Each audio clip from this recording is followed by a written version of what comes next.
just happy that Filipino cuisine is doing well in Australia and in Melbourne in general. I'm really excited for what's to come in the future. Today, for Dirty Linen's summer series, we are chatting to Joff Hernandez. He is a Melbourne chef, and his Lutong Lupa is a private dining experience and pop-ups with a focus on vegetarian Filipino food. I am such a keen student of Filipino cuisine, and Joff, I'm really excited to have you on the show. Welcome to Dirty Linen. Wow, thank you so much for having me, Dani. I'm a huge fan of the show, as I've told you before here. So it's an honor to be here, representing the Philippines as well. Yeah, so good. So tell us a little bit about yourself. Okay, so I've been working in the food industry for around 4 years now, and I moved to Melbourne around 2 years ago to finish my master's in hospitality at the hotel school here in Lonsdale, by Lonsdale Street here in the city. And I've been working in the hospitality industry as well. I work in cafes, and also I'm currently working at Smith & Daughters. And Lutong Lupa is one of my private dining businesses on the side. It's just a way for me to really make money and have creative expression of Filipino cuisine, because I really believe that it's been underrepresented for a very long time. However, I also see that there's a lot of potential, and moving forward that Filipino cuisine is already here, I'd say, with a lot of talented chefs around who are doing a lot of great stuff. It's really nice to see that Filipino food is getting more recognition more and more. And so Lutong Lupa is basically one of the businesses that I started during the pandemic. I didn't really have a lot of things to do during the lockdown, because I was staying in a private studio apartment, and I didn't have anything to do for several months. So I thought it would be a good idea to challenge myself to become vegetarian, to help me stay, grounded during that time, because I have a history with mental illness, like battling mental illness. So I used vegetarian cooking as a means for me to really find certainty in the uncertain times of COVID. Yeah, so that's basically where it started. Wow, that is really full on. That's amazing. What a powerful introduction. Joff, did vegetarian food or, this change in your diet help keep you on an even keel? And if so, why do you think it did?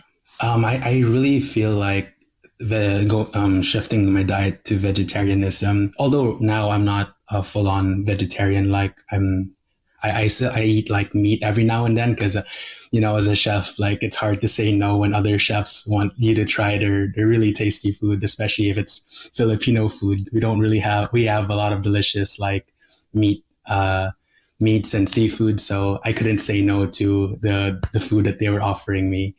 But yeah, I believe that the vegetarianism at that time really helped me focus, because it helps you kind of think, what if you were to cook 3 meals a day that were vegetarian, your mind is going to start rolling, right? You're going to be very active in trying to make all those 3 meals, breakfast, lunch, and dinner, vegetarian.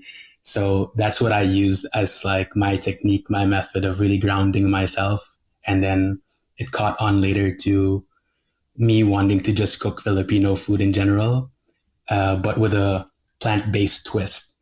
And I just fell down in this rabbit hole of like searching recipes online. And funnily enough, I had been following Smith & Daughters for almost a year at that time when I had arrived in Melbourne.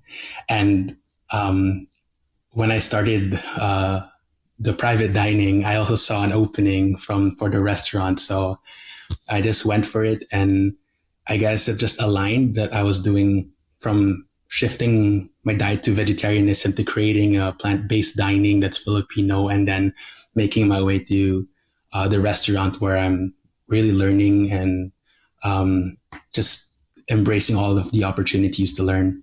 That's so exciting. So for people who don't know, Smith and Daughters is a vegan restaurant run by Shannon Martinez, and yeah, so creative. Yeah, that's just so interesting. So Joff, I'm even more intrigued now to learn about which dishes or memorable meals you're going to talk about for our summer series. Yeah, I'm just so interested how it's going to further elucidate your interesting pathway. So please lay it on me. Yeah, so since I don't want to be too biased, but I've been doing this for for like 10 months now, so for almost a year and a half now. So I would say, like, if people have ever experienced a boodle fight, have you ever heard of a boodle fight, Dani?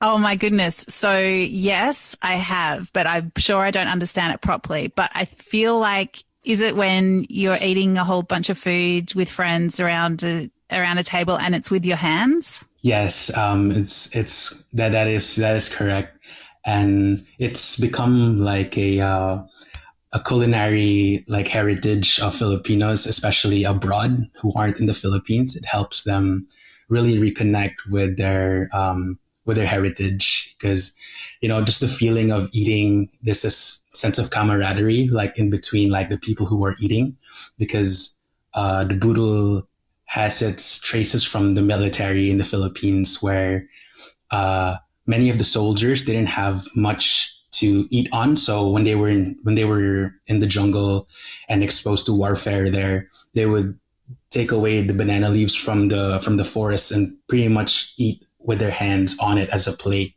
And so it really evolved from that to something that's become something gimmicky, but at the same time, I guess, as long as you're really respecting the culture and the food, that doesn't really matter. But a boodle fight is just something I'd say is one of my favorite things to do. I love it. So does it matter what the food is, or it's just the fact that you're sitting around and you're eating with your hands? Okay, so that's the very interesting thing. Traditionally, or quote unquote traditionally, it would be a lot of like rice in the middle, because that's our primary carbohydrate in the Philippines, a staple in the Philippines. So there's rice, there's a lot of grilled meats, grilled seafood, not so much emphasis on the vegetables. So that's precisely why, like, I'm trying to turn that thing inside out, where the boodle fight is now focused on the vegetables versus it being primarily about the meat. But yeah, like mostly feel, yeah, it's really something. That's so good. So I love that one. Have you got another one to tell me about?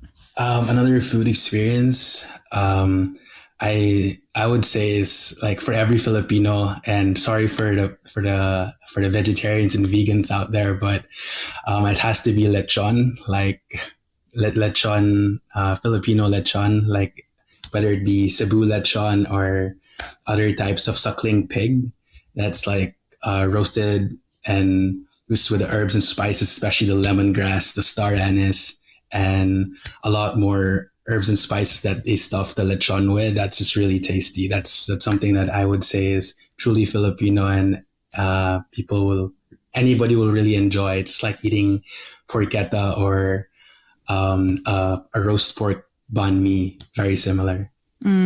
Just absolutely iconic. Yes, very iconic. Why do you think it is? Like there's obviously so much in the way of vegetables and fruits that are grown in the Philippines. Like, why do you think it is so unusual to create a vegetarian cuisine?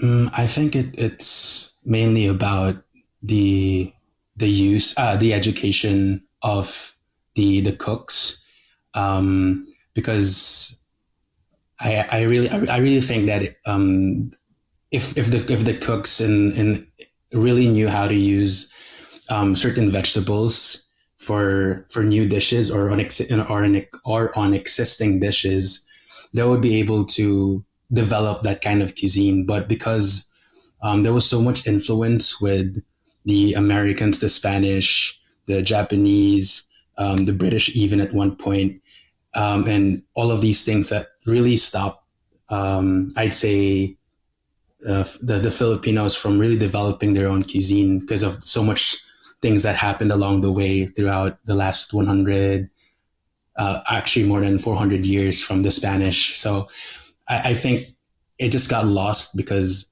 there was so much of the influence from the others that the Spanish were giving us so much of their recipes and also the Chinese with their ingredients. So it didn't sorry, I'm losing my words. but No, it's good. I get what you're saying. It's almost like it got sort of drowned in a whole bunch of influences. yes, that's exactly what I'm trying to get at. It's and it just got lost from the cooks because they didn't have their own way to cook things their own way. So they just got used to what was influenced onto them. I think that's just my own personal opinion. That's not fact or anything. Well, so, I mean, can you give me an example of a vegetarian dish that you've created or that you've adapted from a Filipino classic? Yes. So one of my favorite dishes is this dish called ginisang munggo, the mung bean stew. Basically, it's our Filipino version of beans and rice. Like we put mung beans and cook it down in a stew with onions, garlic, soy sauce, and other spices. And then we cook down the mung beans so they're like similar to like a dal in Indian cuisine. And then we put it on top of rice. But I didn't think that serving that to a Filipino Australian or Australian market would really take off. So I took the flavors of the mung bean and made it into a hummus so that people would have would be able to approach it more and in an easier way. And so far it's been working really well. Like so the mung bean hummus, and I ferment my own tempeh, and I also and put it with the hummus, and then you can use pita chips to like pick it up and scoop it out. So it's like a modern twist to a Filipino classic, and still using your hands. So it's kind of it's trying to innovate how we can eat, how we can evolve with the boodle fight as well. Oh, Joff, I just love that so much. You know, I'm obsessed with hummus, and now you've taken it to a whole new level. This is really exciting. I love it. Thank you. Yeah, I don't know what to say. Do you reckon is Australia? I mean, could you have done that in the Philippines, or do you need to come to a third place to do it? Well, when I say third place, I mean, do you need to be like living between cultures as you are a little bit at the moment to be able to do that, just do something so radical? I don't think you can find it anywhere else. Like this is really what's unique to what I've experienced here in Melbourne and my experiences in Manila. This hummus actually, because during lockdown, I was buying like tubs and tubs and tubs of the Obella hummus, like the regular hummus, the one with caramelized onions. And then I just saw like, what if I could, transform like hummus into something that has a Filipino flavor. And then when you fall down that rabbit hole, that's just when you kind of, experiment and see what works and see what doesn't. And I've had a lot of failed dishes that I just have to like put in the bin. So yeah. Oh my goodness. Well, I'm so excited that that one was a winner. It sounds so exciting and good. Joff, is there anything else that you want to tell us about on this little summer show? Not so much. Like it's more of like I'm just happy that Filipino cuisine is doing well in Australia and in Melbourne in general. I'm just really excited to be in the hospitality industry again, like after everything that's happened these last 2 years. And I'm really excited for what's to come in the future. Yeah. Yeah. Well, I'm really excited. Are you planning to stay in Melbourne? She asks, hopefully. Yes, I plan to stay here for as long as I can. Yay. And hopefully have more have more events with Lutong Lupa. We actually have an event on the 20th at Chibog in West Footscray. We're doing 6 courses, and we're serving also Cariton sorbetes from Chef John Rivera, who all of us Filipinos deeply respect here in the community. And we're so excited that the Filipino food is really taking off, and that's really what we've been fighting for, and it's already here. So we're very pleased, and we'll continue to keep making that a reality. Yeah, awesome. Well, I'm so glad that you guys are doing it because I'm learning a lot and I love what I'm learning. So, Joff, thank you so much for spending some time with us today and telling us about these dishes, both old and radical. I absolutely love it. Good luck with the event at Chibog as well, and I hope to eat your food soon. Thank you very much, Dani. Thank you so much, and hope to speak to you guys soon. Yeah, you take care. This is Dirty Linen, and I'm Dani Valent. We air the issues that the hospitality industry finds hard to talk about, hearing from different people with unique perspectives. We want to hear from you as well. If you have something that needs to be said about a topic, get in touch so we can include your perspective. Contact us at dirtyLinen@deepintheweeds.com.au or hit us up on Insta at Dirty Linen Podcast. We can't wait to hear from you. This